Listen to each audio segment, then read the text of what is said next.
Welcome everyone to this latest Zero Carbon Mine webinar. Today we've got David Lyon is speaking about the electric vehicles in mine operations project that are running out in Canada. So yeah, without any further ado, I'll hand it over to David. He can get the ball rolling. But yeah, if you have any questions, put them into the chat, and we'll either get to them as we go along, or you'll wait to the end. So yeah, David. Sure. Yeah. Thanks for inviting me, Brett. And just before we started the meeting, Brett admitted that he started this webinar series for himself to learn. So I expect you'll have some good cutting questions as well there, Brett, as we go. And yeah, frankly, I don't mind answering questions as we go. The presentation may run as 30 minutes, but if you want to ask questions as we go, there's lots of content here, so please go ahead. So EVMO, I'll just get right into what it is. So the electric vehicle and mining operations project, we call it EVMO. And I'll just give you the summary right away. So we established this project, really seeing a need for telling the electric vehicle story more wholly. And there seemed to be a real opportunity in Canada here, where I guess the majority of the electrification is taking place in underground. I guess I should also mention that this initiative is mostly underground mining. Now, I'm sure there's takeaways that we'll find that extends to surface, but frankly, the adoption is a lot further along the curve for underground, and seeing that this isn't an awareness initiative, we really needed like actual data of fleets operating. And so the project, it's actually funded by two groups, but there was a specific awareness funding from the Canadian federal government that provided us the opportunity to run this project. So it is a research project, with the outcome being sort of awareness and education.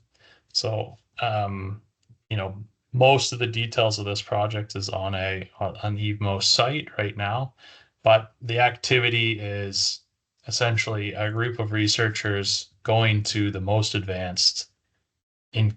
of the most advanced operating mines in Canada with BEV fleets, and uncovering some of the challenges that were overcome at those sites to accelerate EV adoption for everybody else.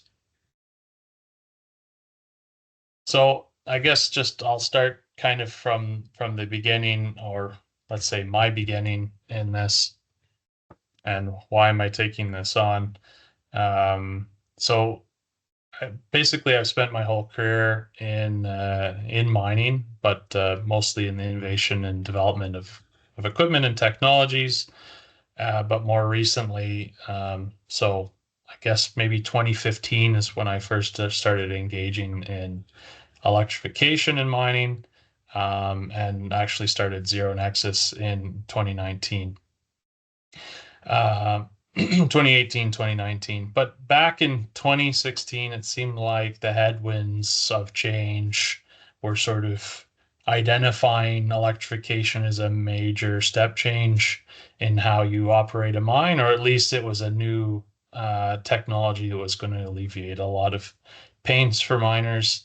So I wrote a piece back in 2016 about, the next 3 to 5 years will be all battery powered vehicles. And to an extent, I'd say that was a lot of the sort of hype in mining was electrification. But frankly, the actual adoption of the technology, I don't think it quite hit as maybe I anticipated when I wrote this article. Definitely in mining in Canada, there's been, a lot of interest and significant change and regulation and like a lot of reasons to go electric. But my feeling is there was something still holding it back even today. So, um, beyond just electrification, um, we're looking at digitization and some other sort of innovation cycles and the adoption of technology. And we, are exploring what is it that's holding back innovation exactly.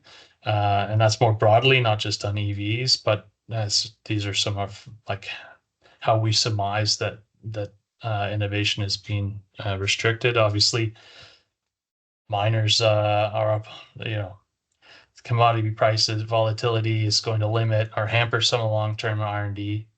The other thing is, I think largely, and when we're talking about vehicles and electrification, we're largely dependent on suppliers for innovation. So, and there's sort of a sub challenge there is that there's a concentrated supplier um, uh, concentrated suppliers. So, there isn't always the same incentive to advance the technology than maybe we want as miners to consume it. So there's investment. They're also facing investment challenges. And then the last one is, I think, in our research, it seems there's a pattern of sort of a failure to achieve the value and scale of the technology that we anticipated.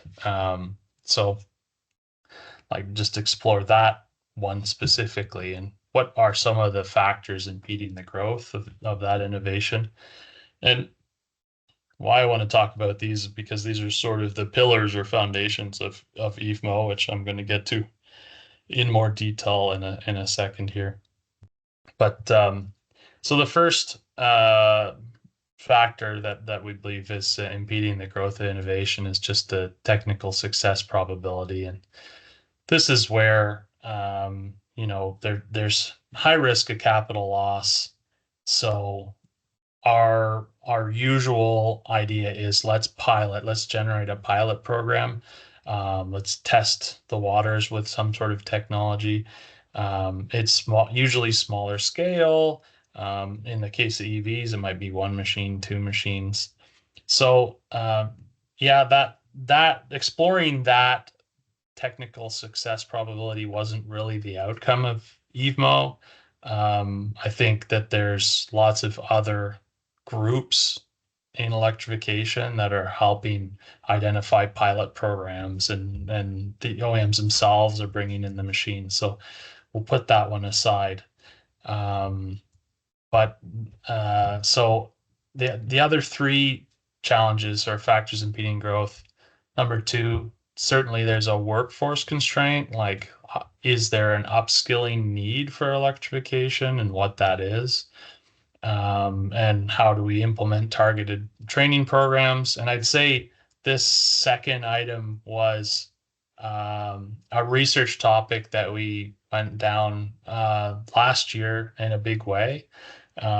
Just identifying what are the actual needs for this new technology of EVs. But yeah, there's definitely a perceived skills gap. The next one is regulatory hurdles and compliance issues. So obviously, if you're not familiar with the regulation or it doesn't exist, more importantly, because over the course of this implementation cycle, regulation didn't exist. There's again a significant risk to your deployed capital in bringing this equipment to market. An example there would be a mine that we were working with that understood that they could reduce their ventilation by 50% if going electric, and we're going to go ahead to the regulators and suggest that we're going to reduce our ventilation by that amount. And the regulators actually came back and said, hold on a second, you need to prove that. You know, theoretically, maybe that's true, but you need to prove that. So that's a hurdle for sure. And then finally, on my list here is properly identifying the technology readiness. And I want to go a step further than just TRL that I think a lot of people understand or are aware of, and talk a little bit about TPL, which is a technology performance level. So this is more of a like commercial and economic evaluation, and I think that's one of the pieces of the EVMO puzzle is we have fleet data now. Can we actually say on like a total cost of ownership where we are on a technology performance level? And so that's kind of one of the other items that we're uncovering. So all this is suffice to say, what do we think can accelerate the adoption of BEVs in mining?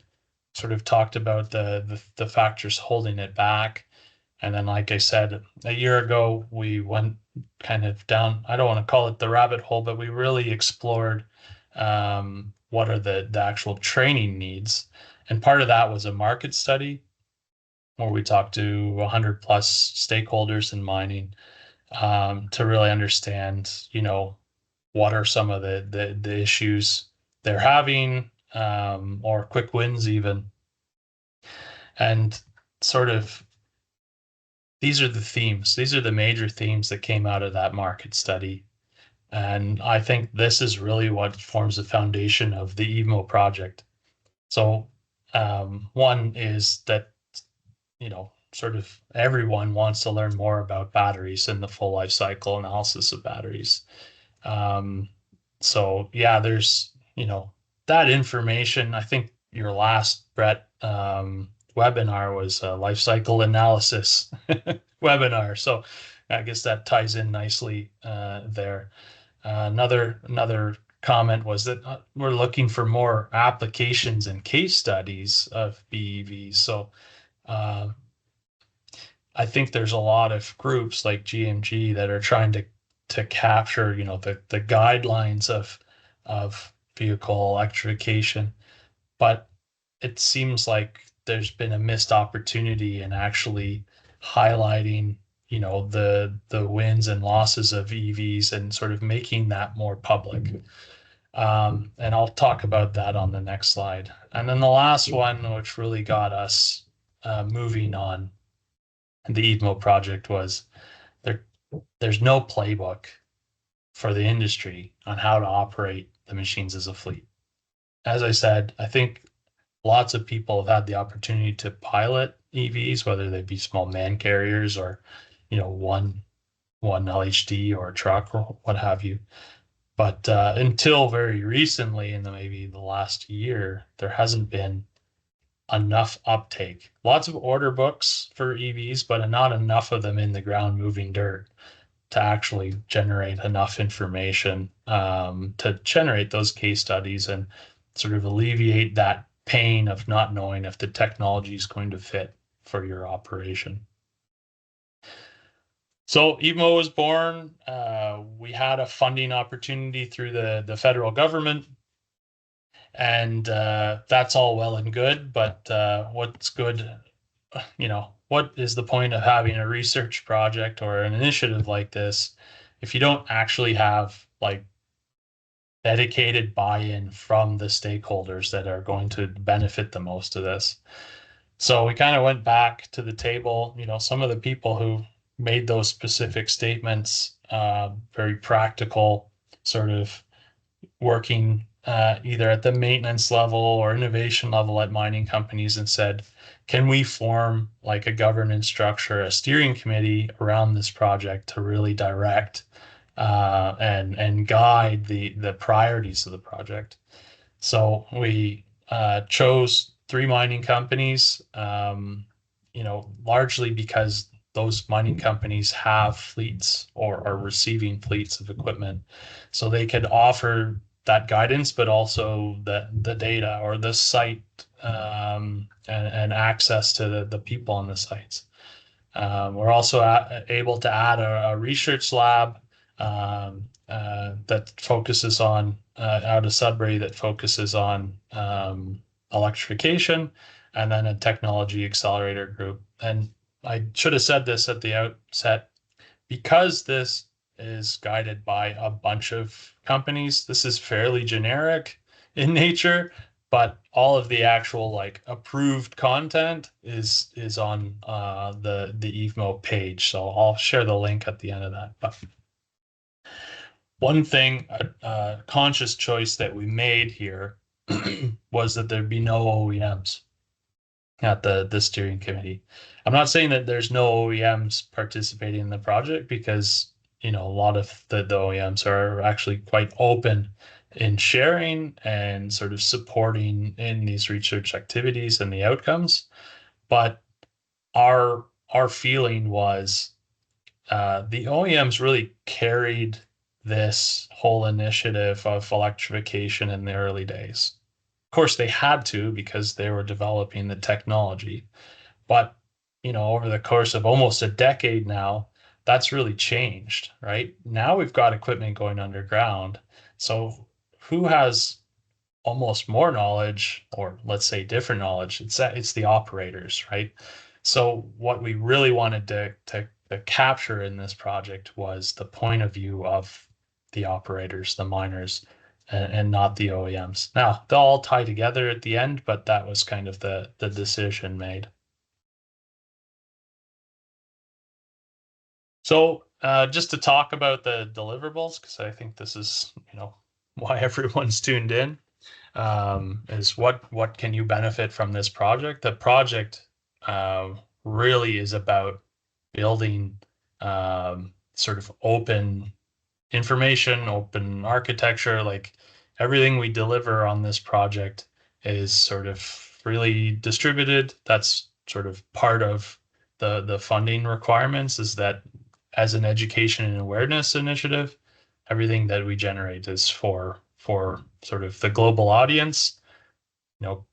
Obviously it's Canadian funding, so Canadian audience first, but I think why we were granted this project was the position that Canada is in, that we have these mine sites that are sort of the early adopters, and we have the knowledge to share. So there's 4 mine sites in the study. They're sort of all at different stages, which is interesting, and I think is what will generate like a real rich output, because we have a site that's like well on its journey. We have maintenance data. We have all like a good data set, many hours on the machines. So what they were interested in delivering on this project was that, can we make a better holistic sort of total cost of ownership review? And frankly, when we started adding the other miners, it wasn't necessarily that mine site 1 wanted to learn from their data. Yeah, they wanted to get more out of their data or whatever, but they all wanted to learn from each other. It's kind of like, if you had the opportunity to go to a mine site full of BEVs, what would you want to learn? Right? That's what the EVMO project's supposed to be. What are those intangibles that it's pretty hard to get out to that site from wherever you are in the world? So we're trying to sort of bring that forward. Another mine site's so it's more around the early lessons from a full fleet deployment. So this is like, I think in total there's something like 120 plus EVs across the mine sites that are participating. So it's a significant amount of equipment. And then there's the final miner's got 2 different sites, and it's sort of split between it's like a brownfield expansion and a greenfield expansion. But they're having similar, let's say, challenges that they want to itemize that to overcome.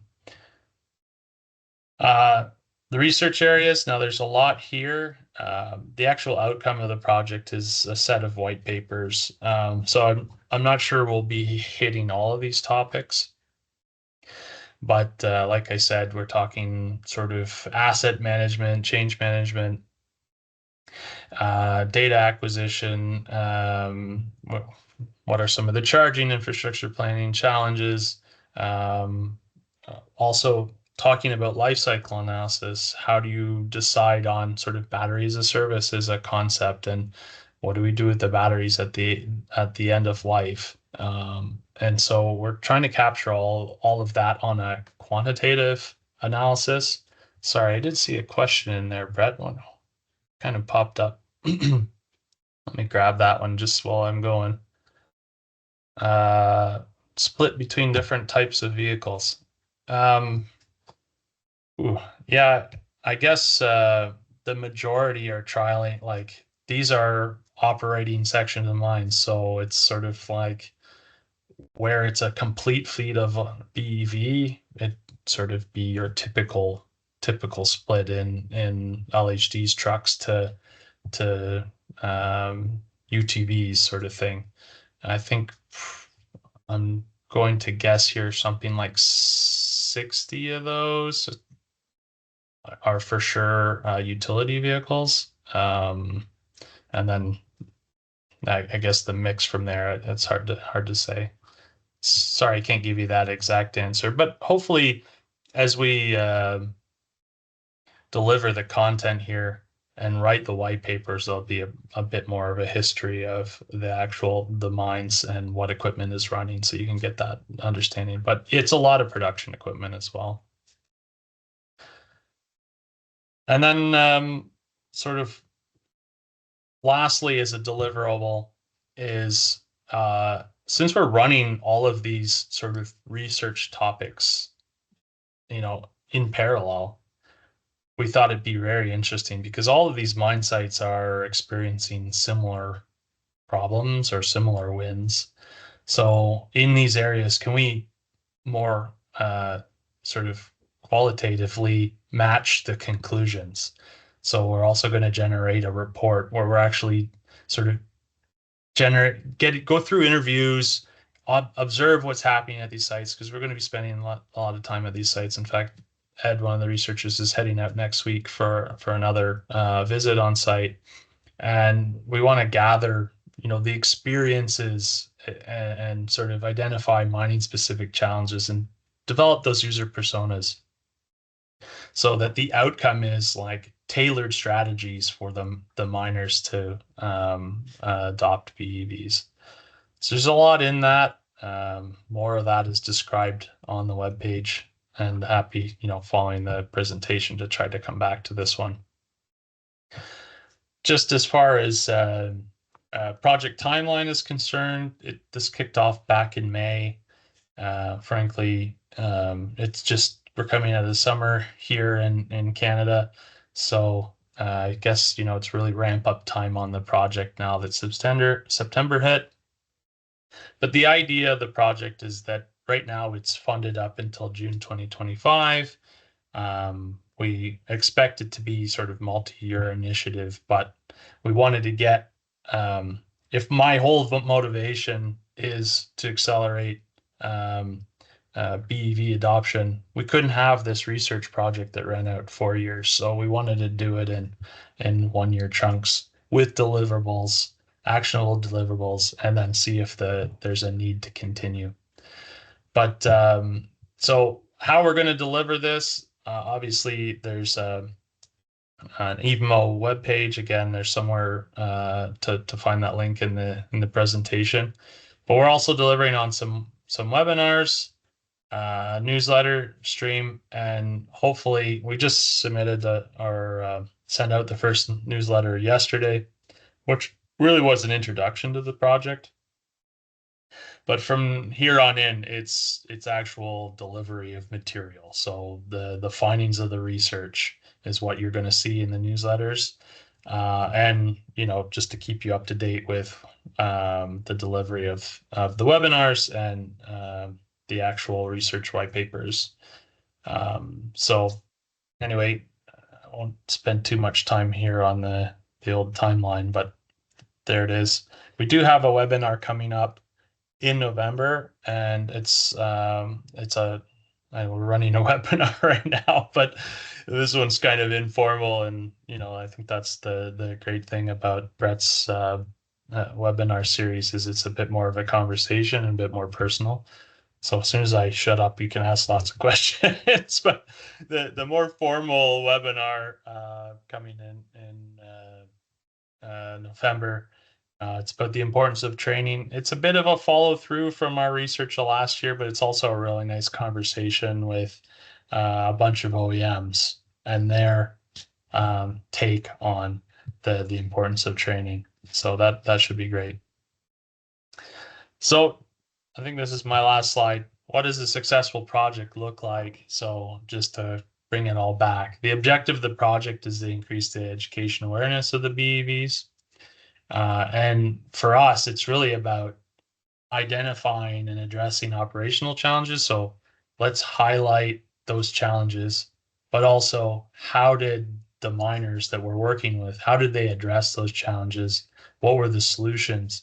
I really want to take that timeline. Some of the early miners, they had other challenges like there wasn't supply of equipment, but the time it took from starting on day one to delivering BEV fleet for a lot of miners, it's like 4, 5, 6 years, and maybe 3 of those years is data collection. So the outcome of this is here's what we learned at the early stages of adoption, so you don't have to.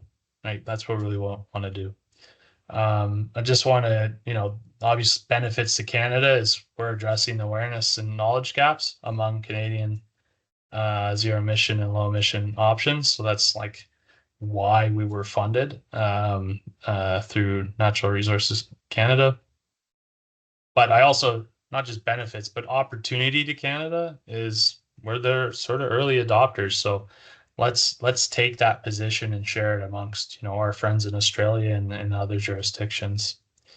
And then obviously the benefits to the stakeholders is it's a program within their minds to encourage awareness. So it's sharing amongst the different mine sites wins and losses, but also internally, like change management. I know that term is sort of the buzzword of 2024. I think this is an ongoing process. It's iterative. So that this is just another opportunity for the miners to actually take a look at this again.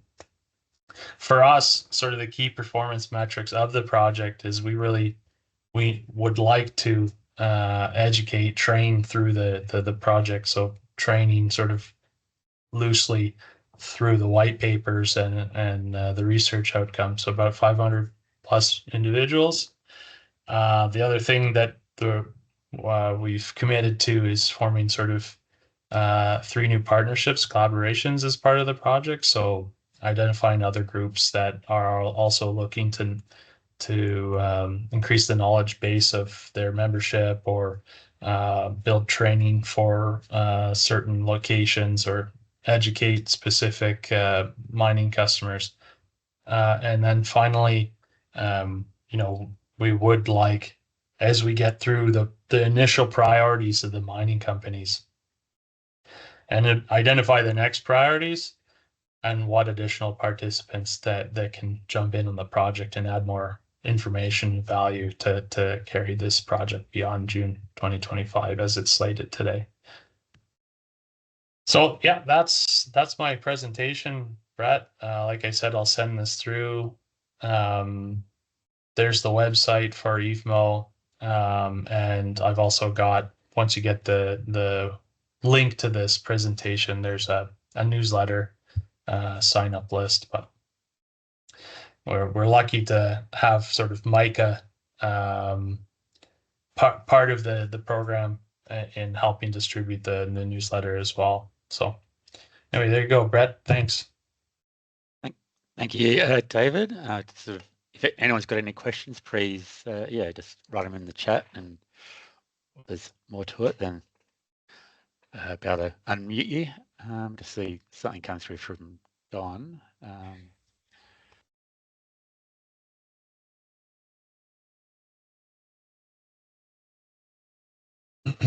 Yeah, you see that comment there from Don? Yeah, I see that. I'm just reading it now, Don. You're saying, and you can, Don, if you want to ask the question.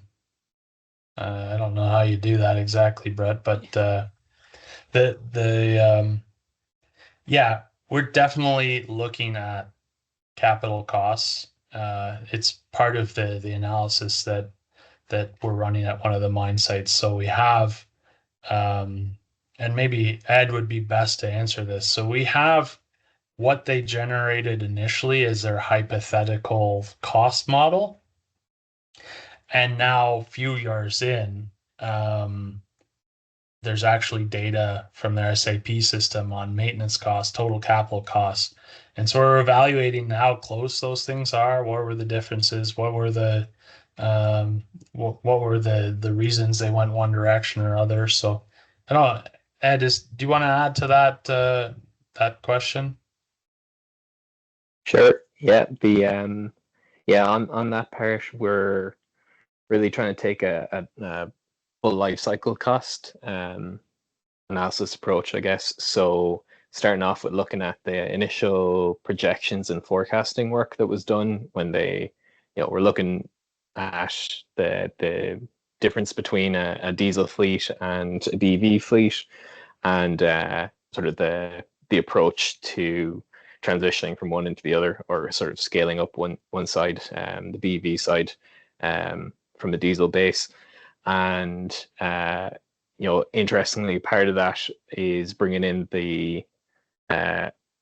factors like grant funding for investing in electric vehicles that's available through the Canadian government, or I think there's a fuel standard GHG emissions targeted rebate that's available as well. So all of that, some of those were direct offsets against capital costs. So their initial forecasting was to really look at the trade-off between the two options, and taking account of GHG emissions in that analysis.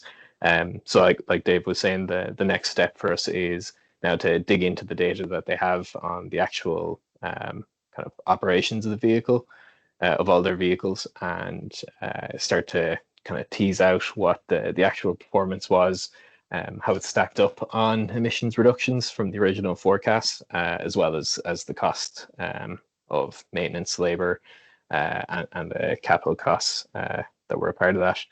So yeah, it's trying to create a framework that marries the initial sort of forecasting efforts with the ongoing analysis of cost to create that feedback loop in these initial projects, just to see how good the forecasting process actually is.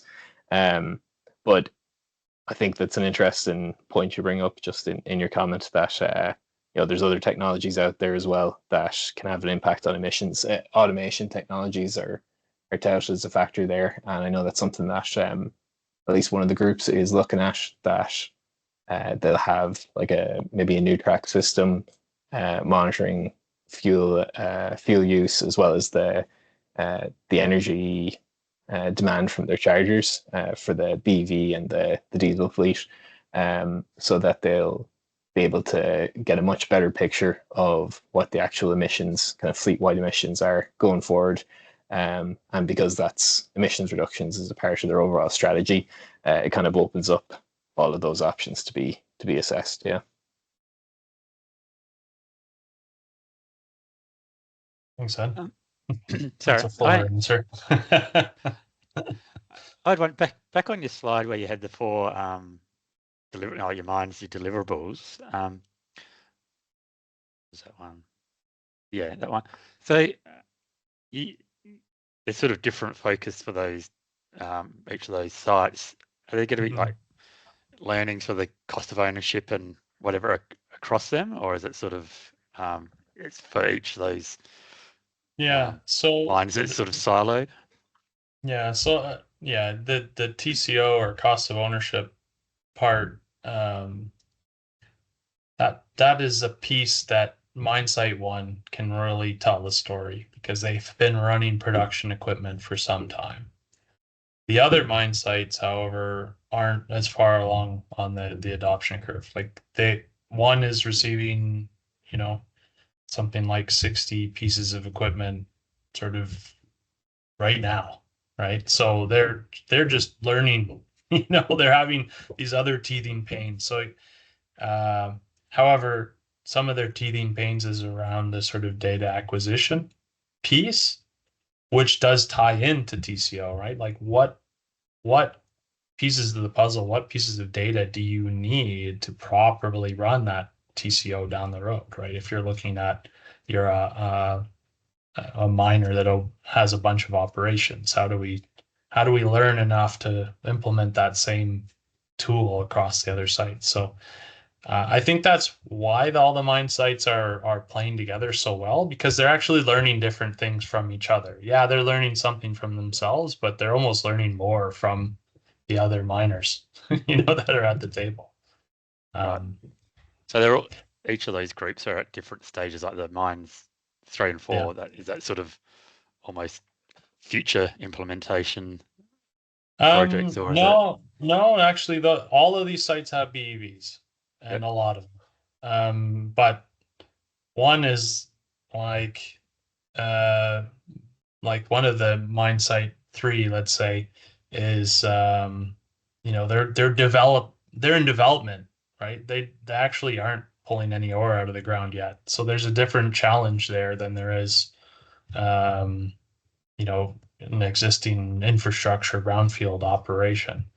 Um, and Mine Site 4 is like one of the oldest adopters of BEV, so they're kind of a mix. Like they're opening a new zone, they're you know uh, taking on like they whole new types of equipment. So it's what I really liked about that Mine Site 4 is they had a real robust story about batteries because they've had them for so long, so they could tell us the story about disposal and what they had to go through for recycling and the regulatory environment. So um, that's something that Mine Site 1 doesn't know. They haven't got they have the hours, 3, 4, 5 years of equipment hours. They haven't had to get rid of a battery yet. So that's the kind of data exchange between them. It's interesting. Learning from the different phases and where operations are at. I suppose it's who those companies or mines are still is sort of keeping it under wraps for now on who they are. Yeah, no, if you head off to the web page, that's where all the logos and Okay. such are shared. So it's pretty obvious once you go there. And no, it's just in order to appease everyone, basically, Brett, there's a proof content, and then there's the content we're still working on. And like I said, we just started this project in May, and we're kind of just opening the books of the research. So other than the sort of here is the topic areas and sort of the priorities are the ones that are listed high. The actual outcomes and where we're going to land on this is coming, but it's not there yet. Anyone else have any questions, comments, or anything else?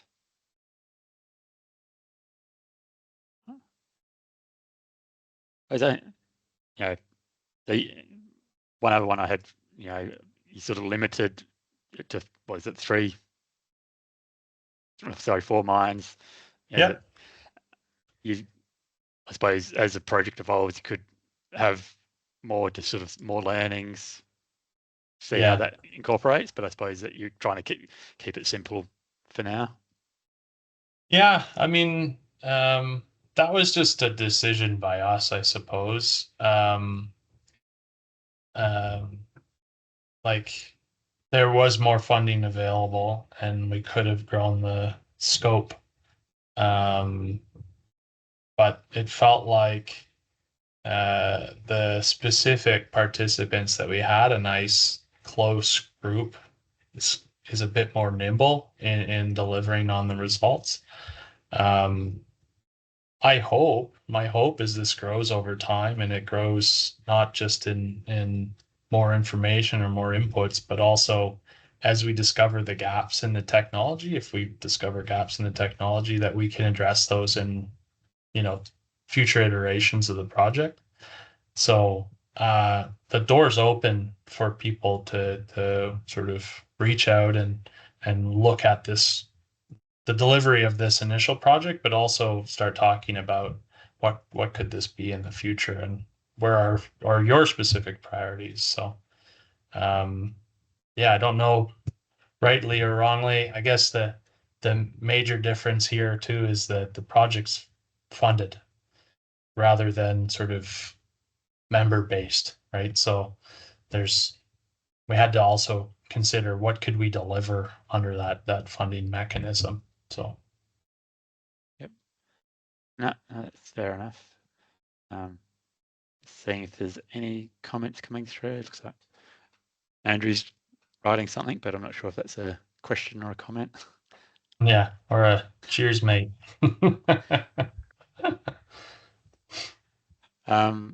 Yeah, so